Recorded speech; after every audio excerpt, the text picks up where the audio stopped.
Hey guys, this is Chris Winters here, and I got some really special guests here. They're just going to share a little bit about their marketing experience, their triumphs, and how they got where they are today. So let's go ahead and turn the camera around.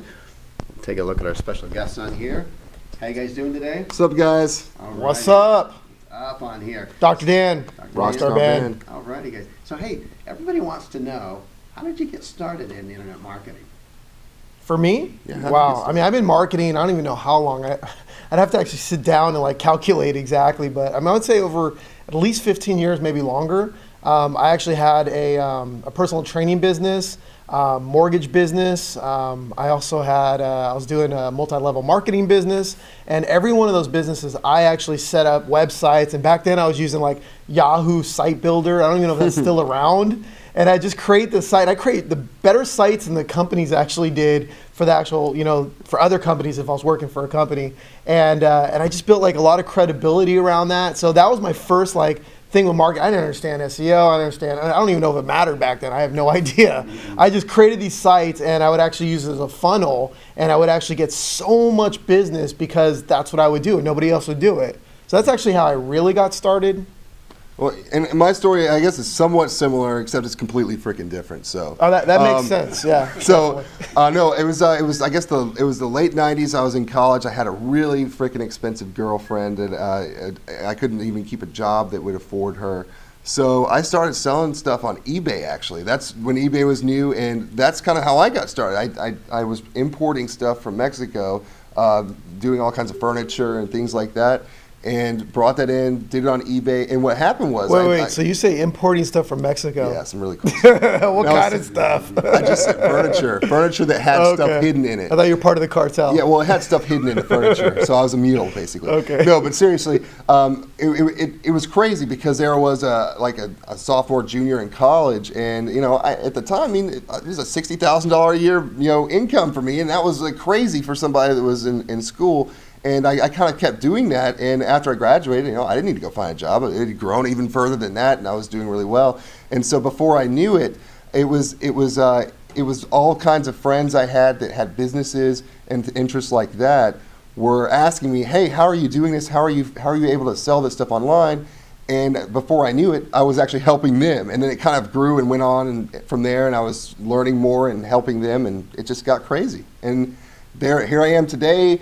Doing launches, doing offline stuff, and it's just all so much fun. It just keeps evolving, and it's a great industry, and I'm so happy to be a part of it. Have you ever had a real job, a real JOB? No, I have never worked for the man a day in my life.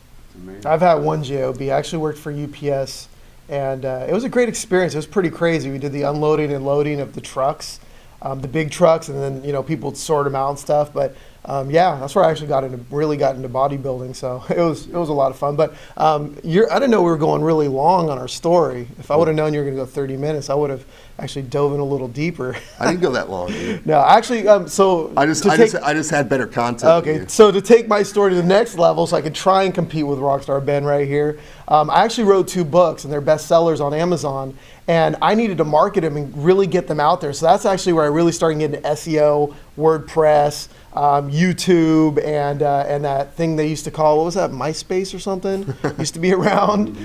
So I actually got into internet marketing forums. My very first product was actually by Russell Brunson, Microcontinuity. And I found the internet marketing forums because I was actually Googling, is this guy legit? Is he a scam? And that's actually, where I started finding the forums and things like that. And I started learning so much about, about marketing online using all those tools and all those cool things in WordPress. I was actually doing consulting, relationship and dating, and also life coaching. That's the term people use now, but back then we didn't really have a term for it. So I was doing all that stuff. And a lot of my clients, after they go through the relationship and life challenges, would be like, "Oh, well, what about my business now?" Because that was back in 2006 when the market started really going down, right? People were losing their homes and all kinds of stuff. So they're asking for my help because we'd already worked on the other things. So I started sharing with them the things that I was doing, to market myself and what they can do in their business. So I started coaching and consulting on that. And back then there was no term offline marketing or anything like that. So I would tell them what to do, but here's the thing, here's the kicker. There's nobody to do it for them.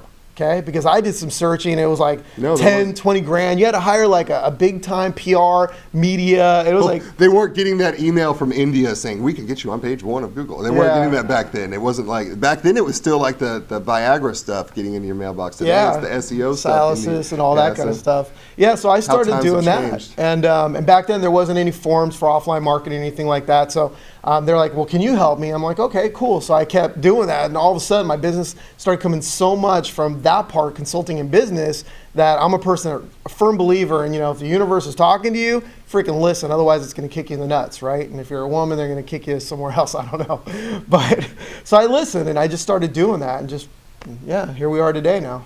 Awesome, guys. So, Rockstar, what's the biggest mistake that you've made in your business?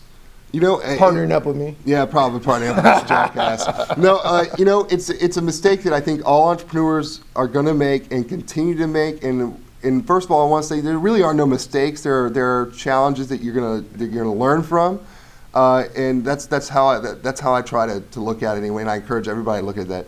The biggest challenge I have on a regular basis, and I think it's an entrepreneur's challenge, is time.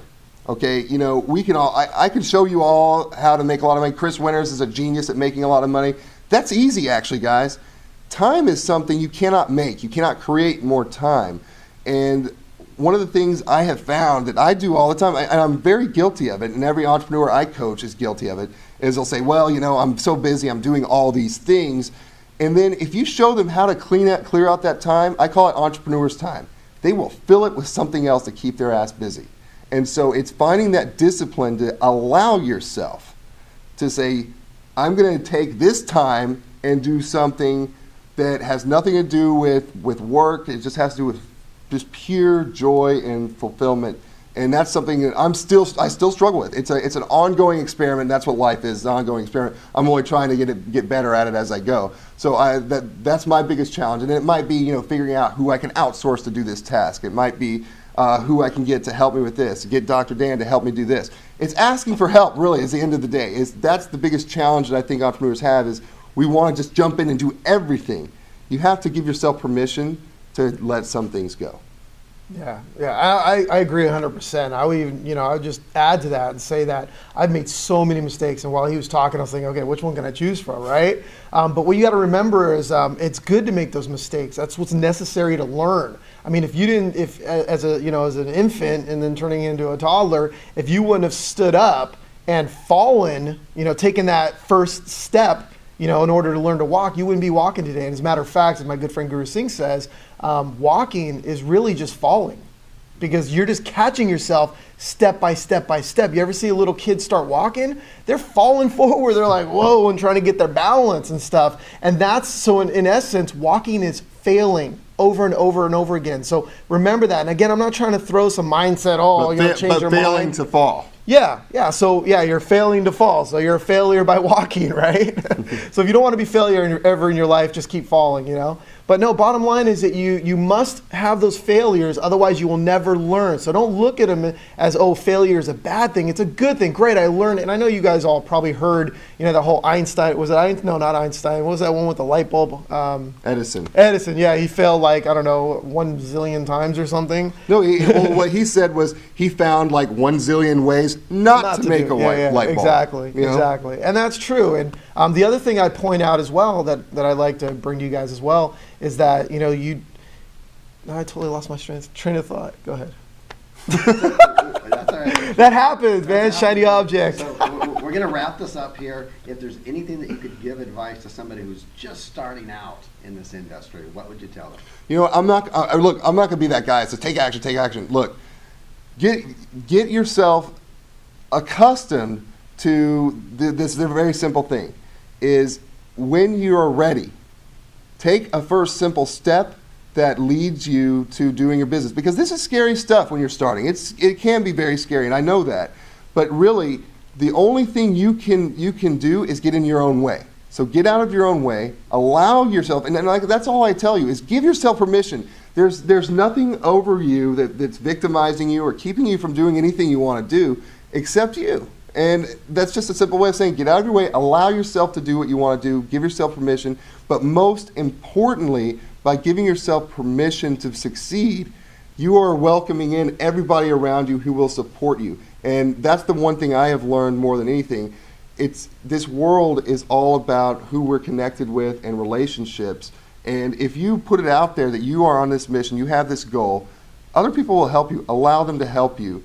Reach out and just get it done and just have fun, guys. That's what life's about.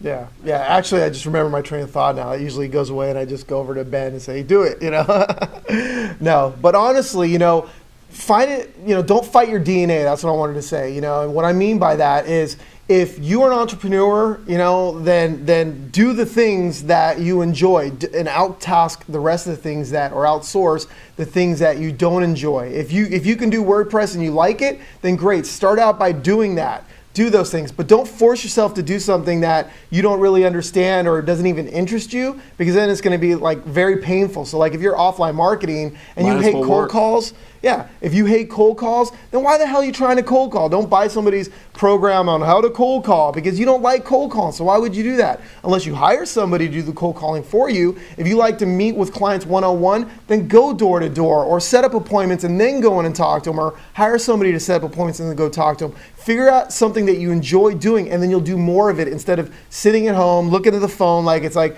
this 200-pound brick that you need to pick up and put to your phone and do some jumping jacks to get yourself excited and pumped up and trying to make your move, going, yes, I deserve money, and then get on the phone, hey, you want to buy my stuff? Yeah. Don't do that. I did that for like 2 years, and I hated it. I was miserable. And then from that misery, again, that whole thing, you make mistakes and all that kind of stuff. From that misery, I learned a way to never have to cold call, to not have to send out a bunch of emails, for me to actually get, tons and tons of clients, and without having to do any of that stuff. Well, I have one quick thing to add to that, and this is something I see with all my own students. I can predict very fast whether or not somebody will succeed in whatever business they're telling me about, really quick, just by gauging their passion in what they're doing.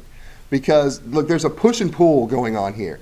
All right, people confuse drive and passion. They confuse it all the time. They are two separate things. Drive is, I gotta do this because I gotta pay the bills, I gotta put food on the table, I gotta do this. That's drive. That'll push you so far. Passion has a magnetism to it. It pulls you. Drive will get you to that rock where you've like reached your end, you're just exhausted, you can't do it anymore, and that's where people say, okay, I give up. Passion pulls you over that rock and will take you to levels that you never imagined you were capable of going.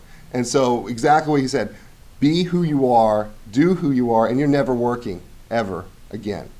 Yeah, and I like to add to that as well.